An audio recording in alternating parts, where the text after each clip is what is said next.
Good evening, everyone. Welcome to another edition of Awaken the World live tonight at the end of Election Day in the USA.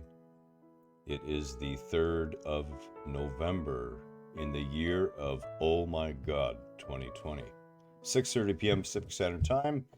We're going to be talking about acceptance. You are here live in the Awaken the World group with you know who.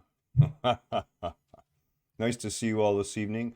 Again, let me express my deep love for all of you and my desire that all of you see yourselves as I see you, and that is the immensely powerful spiritual beings that you are. Now, I do want to take a minute and just ask that we all,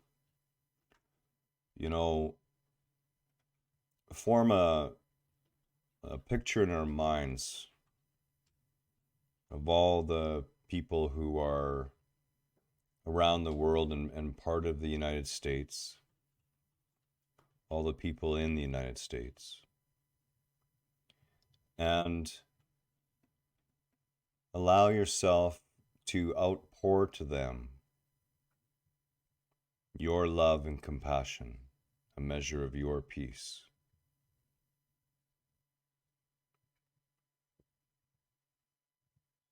There's so many people there who are fearful of what may happen. A lot of confusion, a lot of unrest.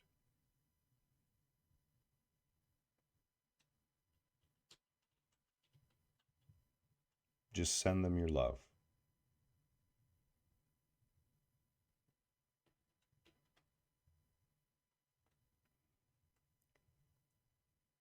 This talk sort of plays into exactly what we're speaking about in sending them our love and compassion and a deep desire that they find peace in this. So what is it really about acceptance? And as we were talking about yesterday or the day before, I can never remember which day it is really, with stress, big problem or puzzle that most people face is really opening themselves to accept everything as it comes. And that means, in other terms, letting go of judgment. Not being willing to judge what is happening. Now, that may sound like you would lose all your power in that. But if you can think of the amount of energy it takes you to push something away that already exists, what really happens is in first accepting the creation that's manifest, because honestly, it's a monument. The creative principle that brought it into the physical world, no matter what it is, had to occur in the thought, word, and deed phrase somewhere in what we would consider the past. So that was the time you could have changed it. But since it wasn't changed there, it's now here. Which in reality is still nowhere. But since it's manifest, there's no point in wasting your energy pushing up against what's been created. It's already here. You only need to take your attention off of it and allow the natural process of nature to take over, and it will reclaim that manifestation all by itself. Now, in this, we tend to judge timelines, while it's not being reclaimed fast enough for my liking. So turn your energy back to it and you make the process even longer still, because you lend it energy when you stand up against it or push up against it. So not only is acceptance truly empowering, it allows you to focus your power where it can do the most good. And that is to accept what is and then choose from a place of non-judgment, a place of observation, what will best serve you, what you wish to see in the situation, and then be that change. Don't try to force anyone else. You don't have to. Just be that change. That's the true power of acceptance. A lot of people think that the idea of acceptance is, well, if my husband is punching me in the head every night when he comes home drunk, I should just take it. No, that's not true. You should accept that it's happening and then make a choice objectively. Love yourself enough to get out. One of the big issues with acceptance that people really struggle with is the idea that the other people around them aren't going to do their part. Your journey here isn't about what other people are choosing.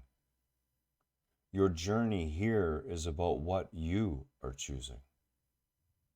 When we look at all the shining examples in our history, from Gandhi to Christ to Buddha to Muhammad to Sathya Sai Baba to the Dalai Lama and many, many, many, many others, there is one common thread that we see through all of those figures. They never once not accept what is. They openly take whatever is in front of them with a smile. And that smile is the inner knowing that you are never given anything to cause harm. Nothing ever occurs to truly cause damage. It's all offering you and everyone around you the ability to choose, to see the results of types of thinking and types of behavior and types of speaking, to choose objectively what serves and doesn't serve. There's another aspect of acceptance that's really important, and that's when it comes to the concept that we hold that things can actually be personal. And I was talking with a group member today about this, and it's very important to understand this clearly. You live in a universe where there is truly nothing personal. It's simply impossible. You see, you as an gateway or entryway into this physical dimension, something that allows you to experience the physical mortal realm, okay? The realm of relativity, the realm of duality. By your very nature, it is you and only you that is processing all of it within you. And that applies to every other manifestation, every other apparent other within this physical realm. So no matter how good you think about yourself or how you judge your appearance or whatever else it may be, you're never in control about the way someone else perceives you. As a matter of fact, they don't even really perceive you at all. They perceive their view of you. And the more asleep they are, the more what they're seeing is only a mirror of themselves.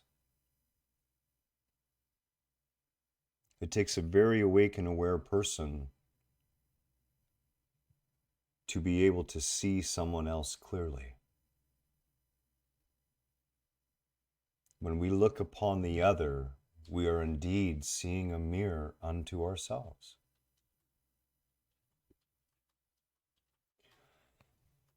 What does this mean in the practical sense? Well, in the simplest example, the next time somebody parks beside you and gets out of their car and starts yelling at you, realize it has absolutely nothing to do with you. Now, do not allow yourself to come into harm's way by any stretch of the imagination. But at the same time, realize you're being given a choice to perceive that it's not personal and that this person's behavior is still an aspect of God, an aspect of creation.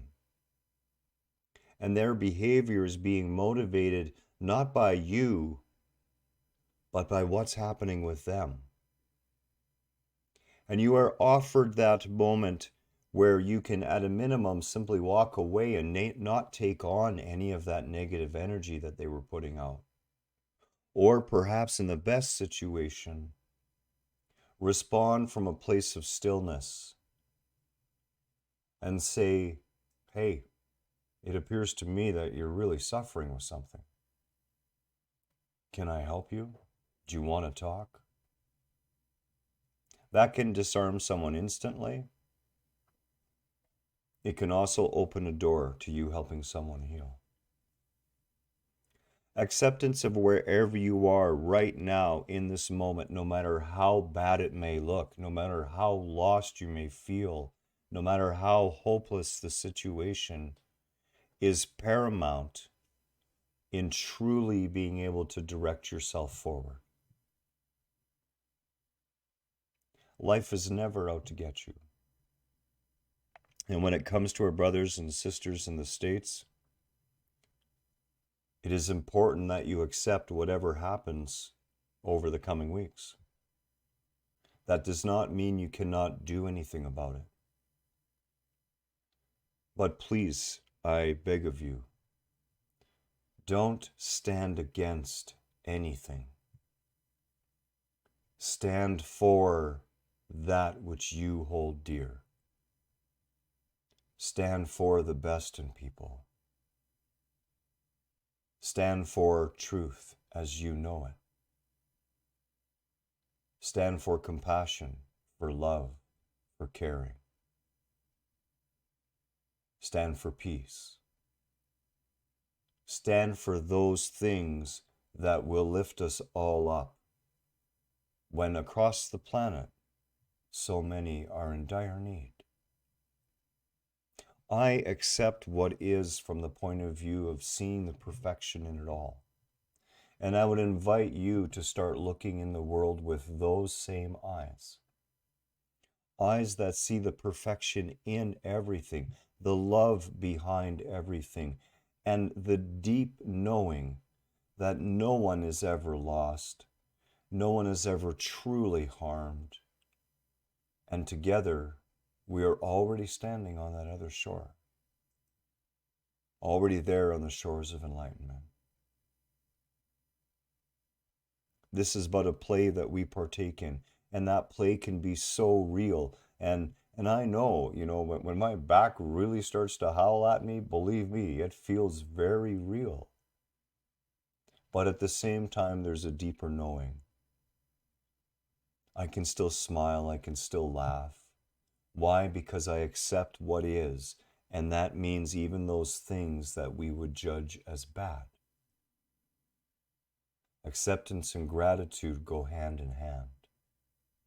When you're willing to accept everything that comes to you, no matter how harsh the teacher, with gratitude, that pathway that seems so dark sometimes, so covered in brambles, thickened over with weeds and thorns, begins to magically change to a bright open trail lined with fragrant flowers and beautiful trees and bubbly streams.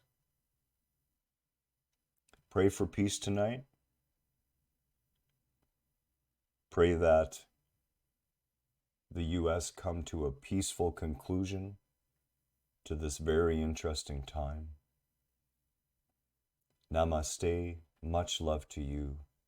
Have a beautiful night, and we'll talk again very soon.